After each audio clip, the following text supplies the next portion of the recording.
Assalamualaikum warahmatullahi wabarakatuh. Pada hari ini kita akan membahas bab 2 tentang meneladani Asmaul Husna dalam kehidupan sehari-hari.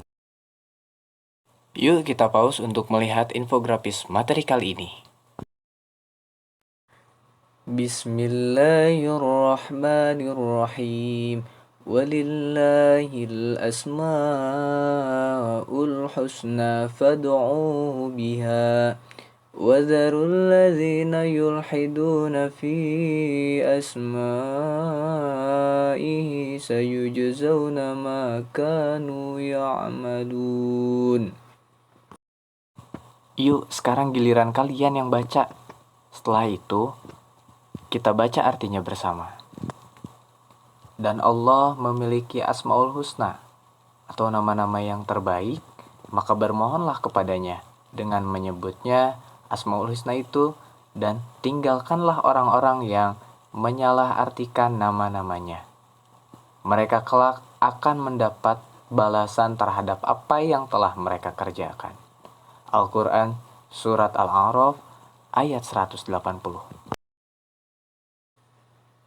Kata Asmaul Husna dibentuk dari kata Al-Asma sebagai bentuk jamak dari isim yang berarti nama, dan Al-Husna berarti yang baik atau yang indah.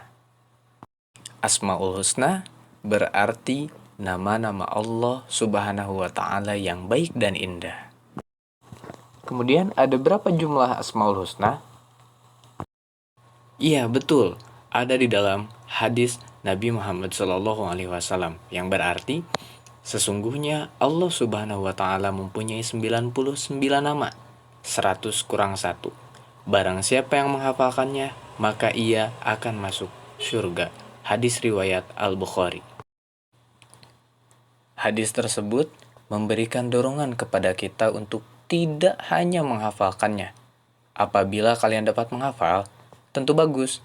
Akan tetapi yang paling penting adalah memahami, merenungkan, dan dapat menerapkan nilai-nilai agung yang ada pada Asmaul Husna untuk kebaikan dalam menjalani kehidupan.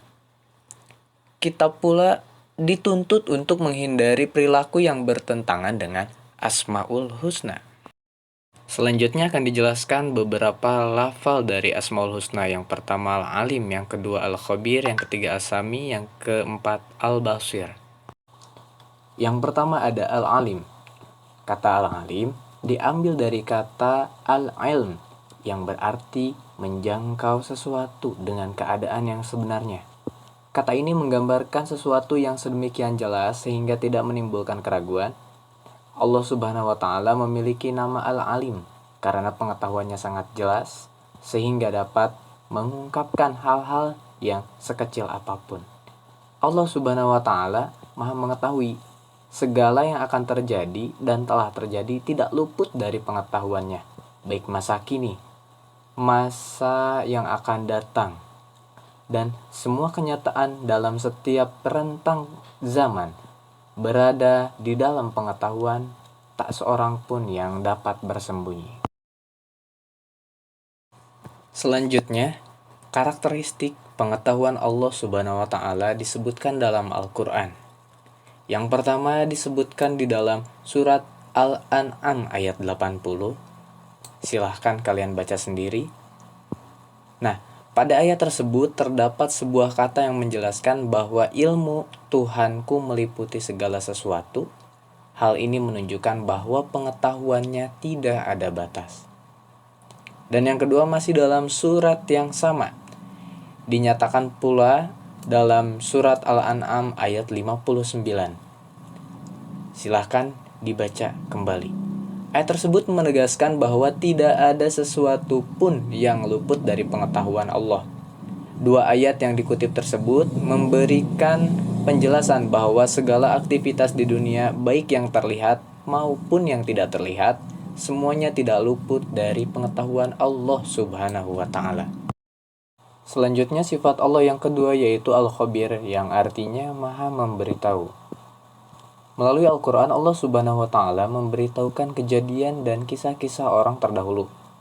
Melalui Al-Quran pula, Allah memberikan gambaran kejadian kiamat dan kehidupan akhirat. Masih banyak lagi hal-hal yang telah diinformasikan Allah, mulai dari yang nyata sampai yang gaib. Hal ini sudah pasti kebenarannya dan tercantum dalam Al-Quran surat Al-Muluk ayat 14. Bismillahirrahmanirrahim. Ala ya'lamu man khalaqa huwal latiful khabir. Silahkan kalian ikuti dan baca artinya. Nah, selanjutnya, perilaku yang mencerminkan pengakuan bahwa Allah Subhanahu wa Ta'ala Maha memberitahu adalah dengan ikhlas berbagi ilmu pengetahuan yang dimiliki kepada orang lain. Selain itu, dengan menumbuhkan sikap muraqabah, yaitu perasaan senantiasa diawasi Allah Subhanahu wa Ta'ala, hal itu akan menumbuhkan mawas diri dan pertimbangan atas segala langkah yang ditempuh dalam gerak-geriknya. Terlebih lagi, di era sekarang, ilmu pengetahuan dapat disampaikan dengan berbagai cara. Informasi itu dapat disampaikan baik secara langsung maupun melalui berbagai media, seperti koran, majalah, televisi, situs jejaring sosial, blog, dan website. Kalian juga dapat berbagi informasi pengetahuan melalui majalah dinding di sekolahmu sebagai wujud meneladani Al-Asma'ul Husna Al-Khabir. Sangat mudah kan? Ya. Kemudian yang ketiga, ada As-Sami', bermakna maha mendengar. Allah Subhanahu wa Ta'ala mendengar suara apapun yang ada di alam semesta ini. Pendengaran Allah tidak terbatas. Tidak ada satupun suara yang lepas dari pendengarannya, meskipun suara itu sangat pelan bahkan di dalam hati. Hal ini sesuai dengan firman-Nya dalam Al-Quran surat Al-Baqarah ayat 137. Silahkan kalian mengikuti. Bismillahirrahmanirrahim. فَإِنْ آمَنُوا بِمِثْلِ مَا آمَنْتُمْ بِهِ فَقَدِ اهْتَدَوْا وَإِنْ تَوَلَّوْا فَإِنَّمَا هُمْ فِي شِقَاقٍ فَسَيَكْفِيكَهُمُ اللَّهُ وَهُوَ السَّمِيعُ الْعَلِيمُ. Perilaku yang mencerminkan bahwa Allah Subhanahu wa Ta'ala Maha mendengar adalah kita harus mau mendengarkan orang lain yang sedang berbicara. Terlebih lagi, jika yang sedang berbicara adalah guru atau orang tua. Lalu bagaimana sikap kita jika tidak senang terhadap apa yang disampaikannya? Tentu kita harus sampaikan hal itu kepada lawan bicara dengan sikap dan bahasa yang santun. Dan kemudian yang terakhir, sifat Allah Al-Basir, yang artinya Maha melihat.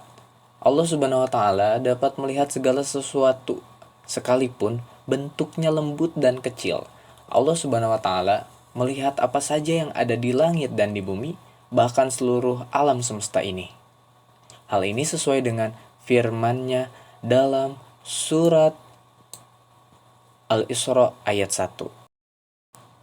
Sekarang, tugas kalian adalah membaca surat Al-Isra ayat 1 beserta artinya.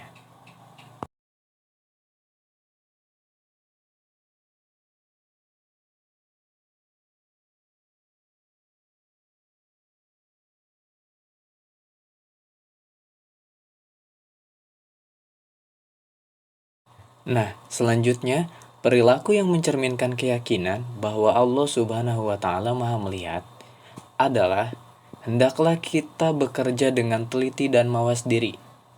Kita diajarkan untuk pandai dan cermat dalam memandang berbagai persoalan. Namun, jangan lupa bahwa kita juga harus selalu introspeksi diri untuk melihat kelebihan dan kekurangan diri sendiri agar hidup menjadi lebih terarah. Sungguh, hal ini sangat indah untuk diamalkan. Terima kasih atas perhatiannya. Semoga kalian selalu dalam lindungan Allah dan selalu dijaga kesehatannya dan mendapatkan ilmu yang berkah dan manfaat. Amin ya rabbal alamin.